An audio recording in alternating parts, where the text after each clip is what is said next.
नमस्कार दोस्तों, मैं डॉक्टर बी.एल. कुमार। आज अपन पढ़ेंगे रिलेटिव ह्यूमिडिटी और एब्सोल्यूट ह्यूमिडिटी और ह्यूमिडिटी, इनसे संबंधित न्यूमेरिकल्स। सबसे पहले अपन देखते हैं या डिफाइन करते हैं। तो ह्यूमिडिटी क्या होती है?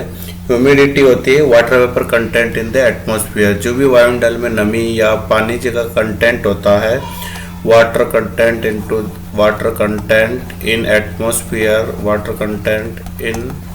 atmosphere is known as the humidity. Generally इसमें से जो क्वेश्चंस आस्क होते हैं उसमें से ये होता है कि ह्यूमिडिटी को 3 भागों में बांटा गया है। पहला एब्सोल्यूट ह्यूमिडिटी, दूसरी आपकी स्पेसिफिक ह्यूमिडिटी, तीसरी आपकी रिलेटिव ह्यूमिडिटी। सबसे पहला क्वेश्चन तो ये आता है कि एग्रीकल्चर पॉइंट ऑफ व्यू से रिलेटिव ह्यूमिडिटी होती है, वो सबसे इम्पोर्टेंट होती है।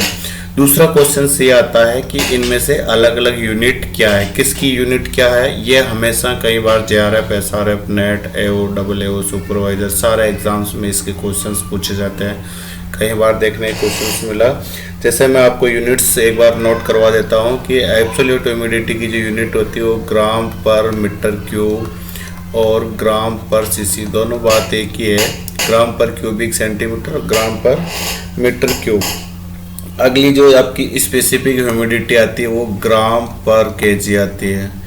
तीसरी जो यूनिट होती है रिलेटिव ह्यूमिडिटी की, वो प्रतिशत में नोट की जाती है। Percentage is the unit of relative humidity. अब इनके यूनिट से आप इसको डिफाइन कर सकते हो।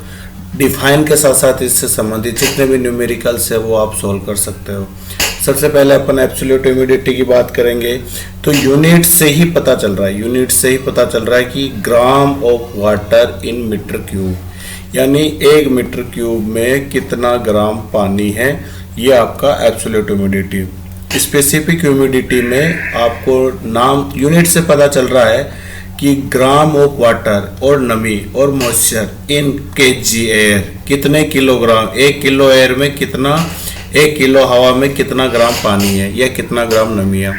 और रिलेटिव ह्यूमिडिटी को प्रतिशत में व्यक्त करते हैं। अब मैं फिर से इसी को एक बार रिपीट करते हुए इससे जो रिलेटेड जो न्यूमेरिकल्स है उस पर अपन बात करते हैं।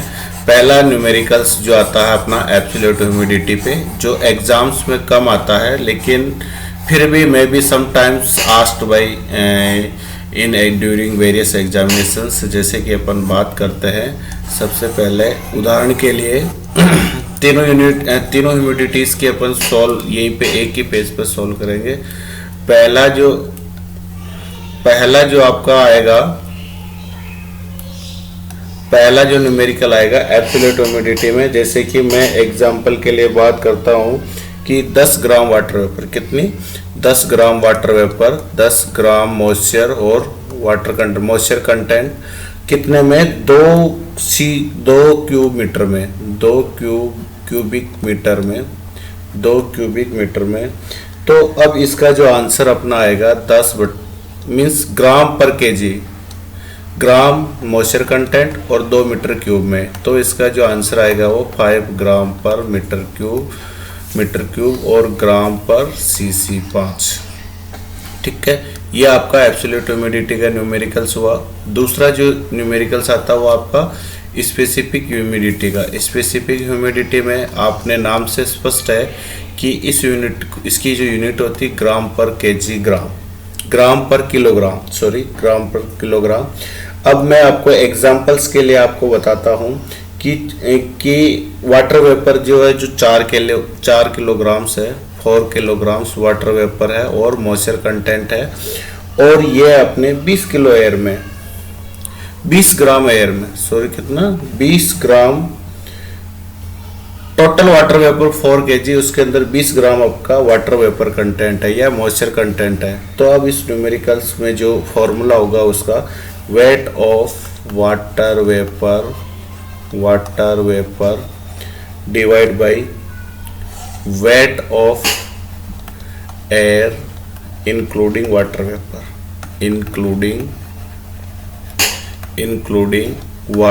वेपर। अकॉर्डिंग टू फॉर्मूला अपन जब बात करेंगे कि ग्राम पर केजी, इट मीन्स आपको 20/4 करना है। आपका आंसर आएगा 5 ग्राम पर किलोग्राम। ये आपकी स्पेसिफिक। अब लास्ट और आखिर अपना जो न्यूमेरिकल्स ह्यूमिडिटी पर बनता है और सबसे ज़्यादा एग्जाम्स में पूछने वाला है और इसकी कई बार परिभाषा भी पूछते हैं, वो है आपकी रिलेटिव ह्यूमिडिटी। RH एक्सप्रेस करते हैं इसको, परसेंटेज में हमेशा इसको दर्शाया जाता है और इसको अपन ऐसे बोलेंगे या इसको परिभाषित करेंगे कि relative humidity is the ratio between amount of water present in amount of water present in the air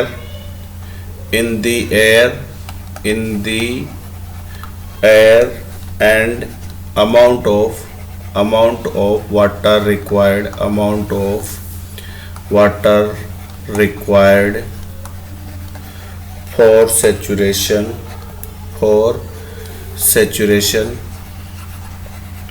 at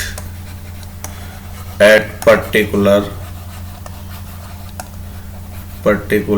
temperature and pressure। क्योंकि प्रेशर और टेम्परेचर से हमेशा सेचुरेशन का जो इफेक्ट होता है वो डायरेक्टली और सबसे ज़्यादा इफेक्ट करता है। अब मैं एक बार इसको अपन थोड़ा डिटेल से पढ़ेंगे क्योंकि इससे संबंधित बहुत बार क्वेश्चंस आ चुके हैं अपने एग्जाम्स में। जो इसका फॉर्मूला होगा वो इसी तरह का जो रेशो है उसी में रेशो में ही, जैसे इस रेशो को अपने लाइनिंग में लिख लिया और इसी रेशो को अगर अपन वैसे लिखे फॉर्मूला टाइप में, तो मैं आपको एक बार फिर से बताऊंगा कि RH is equal to water vapour present in air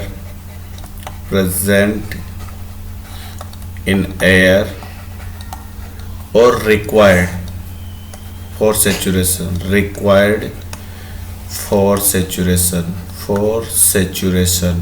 multiply by 100। अब अपन इसका जो क्वेश्चन है वो मैं आपको एक एग्जांपल के लिए क्वेश्चन पूछता हूँ कि एग्जांपल्स के लिए कि water vapour required for saturation is 50 gram and actual amount of water present is 40 gram। actual amount 40 gram but required for saturation is 50 gram। then then what is the relative humidity? then we have calculate according to the formula 40/50 multiplied by 100। 5/8 means 80%। means present time the relative humidity is the 80%, or the gap between 100% means saturation percent and now time is 80% humidity, the gap is 20%। the 20% moisture is deficient for required the saturation and the plants to fulfill the deficient if indicate the RH is the low, RH is low or deficit is the more। if the RH is the higher and then the low deficit for required moisture। Thank you दोस्तों। आज